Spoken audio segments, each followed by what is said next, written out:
Second టైంకి వచ్చేసరికి అసలు పోటీ లేదు, జనం లేరు, మెంబర్షిప్ ఫిల్ చేయాలంటే, పోస్టులు ఫిల్ చేయాలంటే కూడా బత్మాలు తీసుకొచ్చి చేసే పరిస్థితి వచ్చింది. ఆ తర్వాత ఒక్కొక్క మెట్టు ఎదుగుతూ ఒక్కొక్క ఆర్టిస్ట్ సమస్యలు ప్రాబ్లమ్స్ సాల్వ్ చేసుకుని దాదాపు ఇప్పటి వరకు 400 మంది ప్రాబ్లమ్స్ సాల్వ్ చేసాం మేము ఆర్టిస్ట్లే. వాళ్ళ టైమింగ్స్ కానివ్వండి, పేమెంట్స్ కానివ్వండి, వీళ్ళందరి ప్రాబ్లమ్స్ సాల్వ్ చేయడం జరిగింది. అందరికీ మెడిక్లెయిమ్ ఇప్పించడం జరిగింది. 16 సంవత్సరాల క్రితం మాకు మెడిక్లెయిమ్ ఆయనతో పాటు మేము కూడా మూవీ ఆర్టిస్ట్ అసోసియేషన్తో పాటు వెళ్ళి మేము స్టిల్ మెడిక్లెయిమ్ ఇంకా అక్కడే కంటిన్యూ అవుతున్నాము. మాకు 70% డిస్కౌంట్ ఈ రోజుకి ఇన్ పేషెంట్, అవుట్ పేషెంట్గా కిమ్స్ వారికి ఈ సందర్భంగా బొలినేని భాస్కర్రావు గారికి మనస్ఫూర్తిగా నేను ధన్యవాదాలు చెప్తున్నాను. ఎందుకంటే ఏ ఇన్సూరెన్స్ కంపెనీ కూడా ఇవ్వలేదు మాకు ఇంతవరకు. ఈరోజు దాని మీద దాదాపు అప్పటి నుంచి ఇప్పటి వరకు వేసుకుంటే దాదాపు అందరు ఆర్టిస్టులు ఆ ఫెసిలిటీ యూజ్ చేసుకోవడం జరిగింది.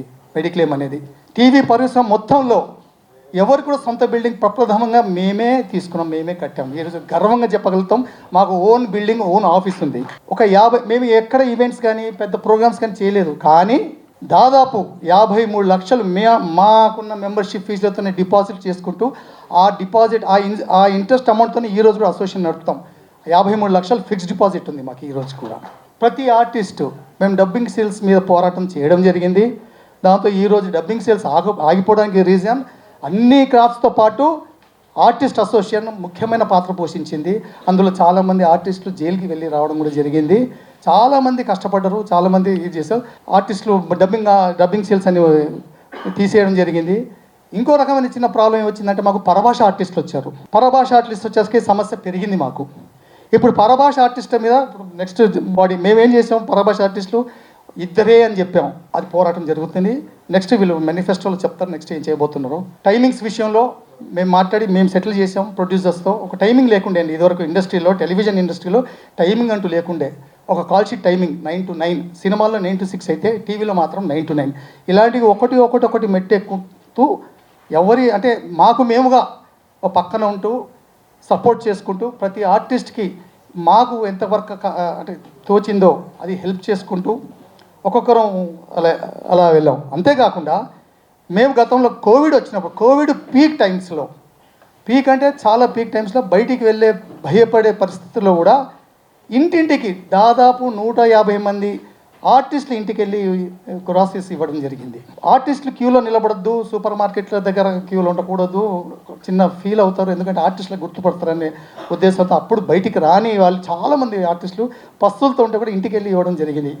ఆల్ 24 క్రాఫ్ట్స్కి ఇప్పించడం జరిగింది. అలాగే తలసాని శ్రీనివాస్ యాదవ్ గారు నన్ను వినోద్ బాలా గారిని పిలిచి మొత్తం సినిమా వాళ్ళకి ఇస్తున్నామయ్యా, టీవీ వాళ్ళు కూడా ఇవ్వాలి, ఎన్ని ఉంటాయంటే దాదాపు 8,000 గ్రాసరీస్ కిట్స్ మాకు శ్రీనివాస్ యాదవ్ గారు ఇస్తే అది కూడా ఇవ్వడం జరిగింది. అంతేకాకుండా ఒక 150 మంది ఆర్టిస్టులకు ఫైనాన్షియల్ అసిస్టెన్స్ చెప్పము ఎందుకంటే ఏ ఇష్యూ కూడా బయట చెప్పము.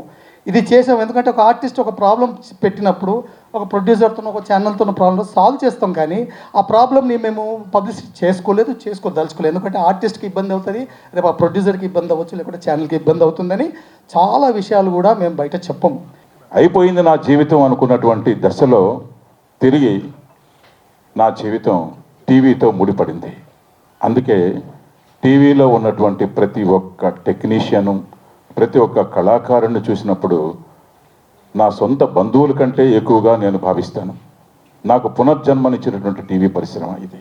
ప్రతి ఒక్కరికి, ప్రతి ఒక్క టీ అందించేటటువంటి కుర్రోడికి కానీ, ప్రతి బాయ్కి కానీ, ప్రతి టెక్నీషియన్స్కి ఐఎమ్ గ్రేట్లీ ఇక్కడికి వచ్చాక టీవీ పరిశ్రమలో నాకు ఒక గుర్తింపు, ఒక కళాకారుడిగా, ఒక మంచి ఆర్టిస్ట్గా గుర్తింపు పొందిన తర్వాత ఈ యూనియన్తో నా జీవితం ప్రారంభమైంది. ఎక్కడి నుంచి ప్రారంభమైంది? చాలా చిన్న జీవితంగా ఒక కమిటీ మెంబర్గా, అది మన విజయ్ యాదవ్ షూటింగ్లో ఒక చోట కలిసిన తర్వాత, అన్నయ్య మేము నిన్ను చిన్నప్పటి నుంచి చూస్తున్నాం, చెన్నైలో ఉన్నప్పుడు చిరంజీవి గారితో అనేక సినిమాలు నటించారు, ఇవాళ టీవీ పరిశ్రమకు వచ్చారు, మీలాంటి వాడు మాతో ప్రయాణం చేస్తే బాగుంటుంది అని నన్ను బలవంతంగా తీసుకెళ్ళి తన యూనియన్లో చేర్పించారు. అక్కడ మొదలైంది నా జీవితం ఈ టీవీ పరిశ్రమకు సంబంధించినటువంటి ఈ అసోసియేషన్తో. చాలా చిన్న జీవితం ప్రారంభమైంది. వయసుకి పెద్దవాడినే కావచ్చేమో, కానీ సేవ చేయడంలో చాలా చిన్న జీవితం నుంచే మొదలెట్టాను. వీళ్ళ దగ్గర నుంచే నేను నేర్చుకున్నాను. అర్ధరాత్రి తలుపు తట్టినా మాకున్నారు వాళ్ళిద్దరూ అనేటటువంటి ధైర్యాన్ని నింపినటువంటి వ్యక్తులు వాళ్ళిద్దరు. ఇది ఎదురుగా వాళ్ళని పెట్టుకొని చెప్పేటటువంటి పొగడ్తలు మాత్రం కాదు, గుండె లోతుల్లో నుంచి వచ్చేటటువంటి మాటలు. విజయ్ ఆదవ్ అంటే అర్ధరాత్రి తలుపు తట్టి అర్ధరాత్రి పిలిచినా కూడా వెనక ముందు ఆలోచించకుండా పరుగు పరుగున వచ్చేటటువంటి ఏకైక మిత్రుడు. ఇంకా కొన్ని కార్యక్రమాలు మీ ఫేస్ వాల్యూ ద్వారా మాకు ఉపయోగపడతాయి అని నన్ను బలవంతం పెట్టి, ఎందుకు మీరున్నారు కదా, మీరు చేస్తున్నారు కదా, మళ్ళా మేమెందుకు అన్నా కూడా కాదు, ఎప్పుడు మేమేనా అని కొంతమంది ప్రేమతో నిందిస్తున్నారు. సో ఆ నిందకి మనం అవకాశం ఇవ్వకూడదు కదా. మీలాంటి మీల తర్వాత మా తర్వాత తరం కూడా డెవలప్ చేయాలి కదా. కాబట్టి మీరు ముందుకు రండి, మేము ఎప్పుడు మా సహకారం మీకు ఉంటుంది కదా అని నన్ను ఒప్పించి ఈ స్థితికి తీసుకొచ్చారు. మా వినోద్ బాల అబ్బాయి కానీ విజయ్ అబ్బాయి కానీ ఏం చేశారో విజయ్ అబ్బాయి క్లియర్గా చెప్పాడు. మా కాబోయే ప్రెసిడెంట్ గారు గవర్నమెంట్తో ఎంత అనుబంధం ఉందో కూడా చెప్పారు. అట్లాగే మిగతా సభ్యులకు కూడా, ఎమ్మెల్యేలు, ఎంపీలు అందరూ తెలుసు. నేను నిన్నే ఈటల రాజేందర్ గారిని కూడా కలిసి వచ్చాను. వాళ్ళు కూడా ఏదన్నా సహాయ సహకారాలు అందిస్తూ ఉన్నారు. అలాగే ఇప్పుడు మా మేనిఫెస్టో చదువుతున్నానండి. ఒక సీరియల్కు పరభాషా నటీనటులు ఒక్కరు మాత్రమే అనుమతి, ఒక్కరే ఉండాలి. అదేంటంటే హీరోయిన్, మన దగ్గర ఏంటంటే తెలుగు హీరోయిన్స్ అందరూ సినిమాలకు వెళ్తున్నారు కానీ మా టీవీలకు రావట్లా. వాళ్ళు టీవీలకు వస్తే మనం ఆ పరభాష అన్నట్లు అవసరం లేదండి. మనకు చాలా అందమైన అమ్మాయిలు ఉన్నారు, అందమైన పాపలు ఉన్నారు. వాళ్ళందరూ ఓన్లీ ఒక హీరోయిన్కి అనుమతి. వీక్లీ పద్ధతిని ప్రొడ్యూసర్స్ ఛానల్స్తో మాట్లాడి తొలగించటం జరుగుతుంది. మాకేంటంటే first week, third week, second week, fourth week అలా ఉంటుందండి. హీరోయిన్లకి అయితే పర్వాలేదు కానీ మాబోటి క్యారెక్టర్ ఆర్టిస్టులకి వారానికి 2 రోజులు, ఈ ఫస్ట్ వీక్లో 2 రోజులు, థర్డ్ వీక్లో 2 రోజులు వస్తుంది. అది ఎత్తేయాలని మా కోరిక. ఏంటంటే మా పని ఉన్నప్పుడు పిలవండి, మమ్మల్ని బ్లాక్ చేయొద్దు. అది కూడా మేము ప్రొడ్యూసర్తో కలిసి మాట్లాడి సాల్వ్ చేసుకుంటాం. ఈ అసోసియేషను ఇంత చక్కగా ముందుకు సాగడానికి 2 స్తంభాలు ఉన్నాయండి. వారే వినోద్ బాలా గారు, విజయ్ యాదవ్ గారు. వారు ఎన్నో మంచి కార్యక్రమాలు చేశారండి. అంటే మిగతా వాళ్ళు చేయలేదని కాదు, మేమందరం కూడా వాళ్ళ వెనకాలే ఉన్నాం. ఎన్నో కార్యక్రమాలు. ఒకసారి ఈ హెల్త్ కార్డు వల్ల కొంచెం ప్రాబ్లమ్స్ వచ్చాయి. వాళ్ళు ఏదో కొన్ని కారణాల వల్ల ఇవ్వనంటే జరిగింది. కాకపోతే వినోద్ బాలా గారు, విజయ్ యాదవ్ గారు వాళ్ళని పట్టుకుని రిక్వెస్ట్ చేసి హెల్త్ కార్డు వచ్చేలా చేశారు. అంటే మేము వెళ్ళామనుకోండి, కాకపోతే వాళ్ళ ముందుండి ఎంతో వాళ్ళ సమయాన్ని వెచ్చించి ఈ కార్యక్రమాలన్నీ చేస్తున్నారు. అలాగే హెల్త్ బాగాలేని వాళ్ళకి వెళ్ళి వాళ్ళకి సహాయం చేసి వాళ్ళకి అన్ని సహాయ సహకారాలు అందిస్తున్నారు. పెద్దలు చెప్పినట్టు అర్ధరాత్రి 2ంటికి ఫోన్ చేసి మా పర్సనల్ సమస్యలైనా, అసోసియేషన్ సమస్యలైనా, సీరియల్లో ప్రమాదాలైనా వాళ్ళు ఇమ్మీడియట్గా వస్తారండి. వచ్చి అక్కడుండి ఆ ప్రాబ్లమ్ని సాల్వ్ చేసేంత వరకు మాకు యాక్సెస్లో ఉంటారు. అవన్నీ నేను గత ఈసీగా చేసినప్పుడు లిటరల్గా ఫేస్ టు ఫేస్ చూసా. శ్రీనివాస్ గారు అన్నట్టు ఆ రోజున భాస్కర్ రావు గారిని కిమ్స్కి వెళ్ళినప్పుడు ఎంత బాధ అనిపించిందంటే కళ్ళమ్మ నీళ్ళు వచ్చాయి. వాళ్ళకి అవసరం లేదు కదండి. ఈ రోజున వాళ్ళు యాక్టింగ్ చాలా తక్కువ చేస్తారు, వాళ్ళకి ఏం అవసరం లేదు, వాళ్ళు సెటిల్ అయిపోయారు, వాళ్ళ పిల్లలు కూడా సెటిల్ అయిపోయారు, వాళ్ళకి హాయిగా డబ్బు పంపిస్తారు, ఇంట్లో కూర్చోవచ్చు. వాళ్ళ అనుభవం ముందర మన ఎంత అని ఒక్కసారి ఆ మాటను తలుచుకోవాలి. ఇంకొకటి, ఇప్పుడు ఆవేశాలకు పోతున్నారు, లేదంటే నింద వేసుకుంటున్నారు. ఇది రియల్ పాలిటిక్స్ కాదండి. ఇప్పుడు రియల్ పాలిటిక్స్ అనుకోండి, మన అవతల వాళ్ళ మీద ఏం బురద జల్లినా వాళ్ళు ఇంకా అపోజిషన్లోనే ఉంటారు. రేపొద్దున ఎలక్షన్ అయిపోయాక మీరు మేము అందరం కలిసి వర్క్ చేయాలి. వాళ్ళ దగ్గర నేర్చుకోవాల్సింది చాలా ఉంది అని నా జర్నీ స్టార్ట్ అయింది కూడా ఈ మన టీవీ ఇండస్ట్రీతోనే. సో అలాంటి టీవీ ఇండస్ట్రీలో వీళ్ళందరూ చేసే మంచిలో నేను కూడా పాల్గొని ఏదో ఒక మంచి చెయ్యాలి అన్న ఒక ఉద్దేశంతో నేను ఈ ప్యానెల్లో జాయిన్ అయ్యాను. సో వీళ్ళందరి అనుభవంతో నేను నేర్చుకొని మంచి చేస్తాను అని నేను నమ్ముతున్నాను. సో మీరందరూ కూడా హరిగారి ప్యానెల్కి ఓటేసి విన్ చేయాలని మనస్ఫూర్తిగా కోరుకుంటున్నాను. Thank you so much. వీళ్ళందరూ తలా ఒక చెయ్యి వేశారు కాబట్టి వాళ్ళ ముందుకెళ్తుంది. మరి అలా ఉన్నప్పుడు మరి బిజినెస్ చేయాలి కదండి, దానికి సంబంధించే ప్రాబ్లం వచ్చింది.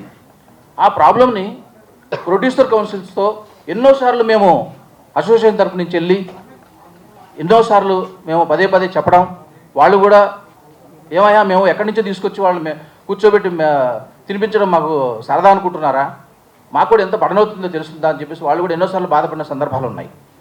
అలాగే ఛానల్ వాళ్ళు కూడా ఏమయ్యా మీరు ఒక డైరీ వేశారు, ఆ డైరీలో ఎవరెవరు ఎక్కడ ఉన్నారో మాకు తెలియట్లేదు, మీరు కూడా మాకు సహకరించాలి, మీరు మాకు ఇస్తే మేము ఎందుకు దానికి వెళ్తాము అని ఎన్నోసార్లు మేము సంప్రదింపులు జరుపుతూనే ఉన్నాము. Everyone is the actor, everyone is the good behaviour. ప్రతి మనిషిలోనూ మంచి చెడు ఉంటుంది. మంచిని ముందుకు తీసుకెళ్ళడానికి అందరూ ఆలోచన కావాలి. ఆ ఆలోచన కావాలి అనుకుంటే మనకి దారి కావాలి. దారి కావాలనుకుంటే మన బుద్ధి వికాసం చెందాలి. ఇవన్నీ ఇక్కడ ఉన్న వాళ్ళందరిలో ఉన్నాయి కాబట్టే ఈరోజు good sign, god gives strength to good sign authors. We are authors only. శ్రమించి ముందుకు వెళ్ళి అందరినీ నడిపించాలి, మంచి భావాలతో ముందుకు తీసుకెళ్ళాలని చెప్పే ఆలోచన ఉన్నది. ప్రతి ఒక్కరు ముందుకు రావాలని కోరుకుంటున్నాం. అలాగే ఎజెండాలో ఉన్నాయి. నిన్న యాక్చువల్గా నేను ఒక పెద్ద ఆయనతో మాట్లాడినప్పుడు ఆంధ్ర ఇక్కడ కూడా 2 రాష్ట్రాల్లో కూడా సీరియల్స్ రావాలి, సీరియల్స్ చేయాలి, ఇవన్నీ వస్తూ అలాగే మన నెల్లూరు కానీ తెనాలి కానీ ఇక్కడ చాలా మంచి మంచి ప్రదేశాలు ఉన్నాయి, అక్కడ కూడా షూట్ చేయాలని చెప్పేసి ఆయన ఆలోచనతో నిన్న పెద్దవాళ్ళతో ఒకరితో మాట్లాడాను. అవన్నీ ఈరోజు అజెండాలో ఉన్నాయి. నాకు నిజంగా దేవుడు నా ఎందుండి అవన్నీ ఇందులో పొందుపరిచాడు. నేను విజయాలతో కూడా మాట్లాడలేదు ముందు అసలు ఇవన్నీ ఉన్నాయని, కానీ ఇవన్నీ ఉండడం చూసిన తర్వాత ఐ చాలా హ్యాపీ. చాలా మంచి ఆలోచనతో ఎజెండా తీసుకొచ్చారు. ఈ ఎజెండా కంపల్సరీగా బాగా జరుగుతుందని నేను ఆలోచిస్తాను. శశాంక్ గారు వీళ్ళందరూ ఇన్స్పిరేషన్ నాకు. మేకా రామకృష్ణ గారు, చాలామంది ఉన్నారు, జయరామ్ గారు, వీళ్ళందరి బ్లెస్సింగ్స్తో నేను ఆర్టిస్ట్ అయ్యాను. అందుకే వీళ్ళని నమ్మి నేను దీంట్లో చేరాను. నాలాంటి కొత్త ఆర్టిస్టులు కూడా ఇలాంటి ప్రోత్సాహం వాళ్ళకి దొరుకుతుందని మనస్ఫూర్తిగా నమ్ముతూ, అలాగే ప్రభాకర్ గారికి వీళ్ళందరికీ మనస్ఫూర్తిగా థ్యాంక్స్ చెప్తున్నాను. జిఎస్ హరి గారి ప్యానెల్ గెలవాలి. అన్నయ్య మా అందరికి అన్నయ్య. సో ఆయన ఎలక్ట్ అయితే మీ అందరికీ కూడా అన్నయ్య అవుతారని మనస్ఫూర్తిగా కోరుకుంటారు. Thank you sir. Thank you so much. వాళ్ళు వెళ్ళారంటే వాళ్ళ దగ్గర ఉన్న అనుభవం చూసి మేము నేర్చుకుని మేము కూడా అదే దాంతో నడవాలని చెప్పి మేము ముందుకు వస్తున్నామండి. చాలామంది చాలా రకాలుగా ప్రచారం చేస్తున్నారు. అసలు వీళ్ళు ప్రచారం చేసుకోవట్లేదు, మేము చెప్పిందే కరెక్ట్ అండి అని చెప్పి చాలామంది అనుకుంటున్నారు. మాకు ప్రచారాలు అంతా అవసరం లేదండి. విందు వినోదాలకి మేము ప్రోత్సహించమండి. మాకు కావాల్సిందల్లా కడుపు నిండా భోజనం. ప్రతి ఒక్క ఆర్టిస్ట్కి భోజనం కావాలంటే ప్రచారాలు చేసుకుని తప్పుడు ప్రచారాలు చేసి మమ్మల్ని గెలిపించాలని చెప్పి మాత్రం మేము అలా కోరుకోమండి. అసలు మా ప్యానెల్ అది మేనిఫెస్టో కాదు. అసలు వినోద్ బాలా గారు, నేను చాలాసార్లు చెప్పాను ధైర్యంగా, ఒక్కసారి ఆ పోస్ట్లో కూర్చుంటే కనుక తెలుస్తుంది ఏం పని చేశారు ఏం పని చేయలేదని. కొన్ని సంవత్సరాల నుంచి వాళ్ళు గెలుస్తున్నారంటే వాళ్ళు ఈ సంఘానికి ఎంతో చేశారండి. చేయకపోతే ఎవరు గెలిపించరు. తిరిగితే వాళ్ళతో పాటు మేము కూడా వెళ్ళాము. చివరి దశలో ఏంటంటే మేము ఒక వినోద్ బాల గారు, విజయ్ గారు, వీరితో పాటు ఒక 6 మంది, రాగమాధురి గారు కూడా వచ్చారు, అందరం కలిసి వెళ్ళామండి. ఫైనల్గా వాళ్ళు ఏం చేశారంటే అండి, కాదు ఇంకా మీరు వెళ్ళిపోండి, ఇంకా మేము అది ఒప్పుకోమని చెప్పానంటే వీళ్ళు అటు ఇటు చూడకుండా వాళ్ళ దగ్గరికి, సార్ ఇది మా కళాకారులకు సంబంధించిందండి, అన్యాయం అయిపోతారండి, రేట్లు అవి చాలా పెరిగిపోయినాయి, ఈ సందర్భంలో వాళ్ళకి మీరు ఇచ్చే ₹1,00,000 ఏం సరిపోతాయి, మీకు అంటే ఈ చేతులుగా కాళ్ళు అనుకోండి అని మా ఎదురుకుండా వాళ్ళు ఆయన్ని, ఎవరు ఆయన పేరు బొల్లినేని భాస్కర్ రావు గారు అండి.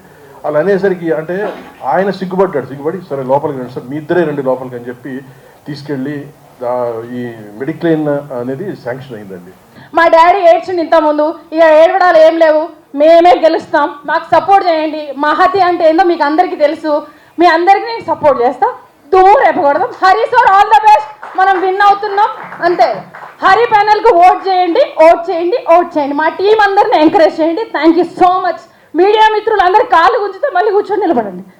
వారు చెప్తున్నది కొన్ని కార్యక్రమాలు చేయాల్సినవి ఉన్నాయి, అవన్నిటిని కూడా మనం సాధ్యం చేసుకోవాలి, నీ సపోర్ట్ కావాలమ్మా అని చెప్పారు. తప్పకుండా అని చెప్పి వారికి మాట ఇచ్చాను. ఇలాంటి అసోసియేషన్స్లో అంటే ఎలాంటి స్వలాభాపేక్ష లేకుండా బాధ్యతలు తీసుకునే ఇలాంటి అసోసియేషన్స్లో ప్రధానంగా ప్రెసిడెంట్ కానీ, సెక్రటరీ కానీ, ట్రెజరర్ కానీ ఇవన్నీ కూడా ఈ పోస్టులన్నీ కూడా ముళ్ళ కిరీటాలే. కానీ ఆ ముళ్ళ కిరీటాలని ఎందుకు నెత్తిన పెట్టుకోవడానికి సిద్ధంగా ఉన్నారు అంటే కళాకారుల పట్ల వాళ్లకున్న ప్రేమ అలాంటిది. దాదాపుగా 2 దశాబ్దాలకు పైగా పరిశ్రమలో ఉంటూ ఫర్దర్గా కూడా ఈ హెల్త్ కార్డ్స్ అనేది మా అసోసియేషన్కి బాగా ఉపయోగపడుతుంది. మా ఆపోజిట్ నిలబడ్డ వాళ్ళకి కూడా మా అసోసియేషన్లో ప్రతి మెంబర్కి కూడా అది హెల్ప్ఫుల్గా ఉంటుంది. అలాగే ఇది ఫర్దర్గా కూడా కంటిన్యూ చేస్తాం. ఇది మా ఎజెండాలో ముఖ్యమైనది. అలాగే స్త్రీ రక్షణ నాట్ ఓన్లీ ఆడపిల్లలకే కాదు, మగపిల్లలు కూడా లొకేషన్లో చాలా ఇబ్బందులు పడుతున్నారు. మాలాంటి వాళ్ళు ఉన్నారంటే ఇమీడియట్లీ వాళ్ళకి తోడుగా మేము వెళ్తామండి. వెళ్ళి ఎందుకు అనవసరంగా గొడవలు అని మ్యాక్సిమం కాంప్రమైజ్ చేయడానికి ప్రయత్నం చేసి ఆ ప్రాబ్లం సాల్వ్ చేయడానికి ప్రయత్నం చేస్తాం. అవసరం అనుకుంటే అసోసియేషన్ తరపు నుంచి కూడా అక్కడికి వచ్చి మాట్లాడి చాలా ప్రాబ్లమ్స్ సాల్వ్ చేసిన విషయాలు చాలా ఉన్నాయండి.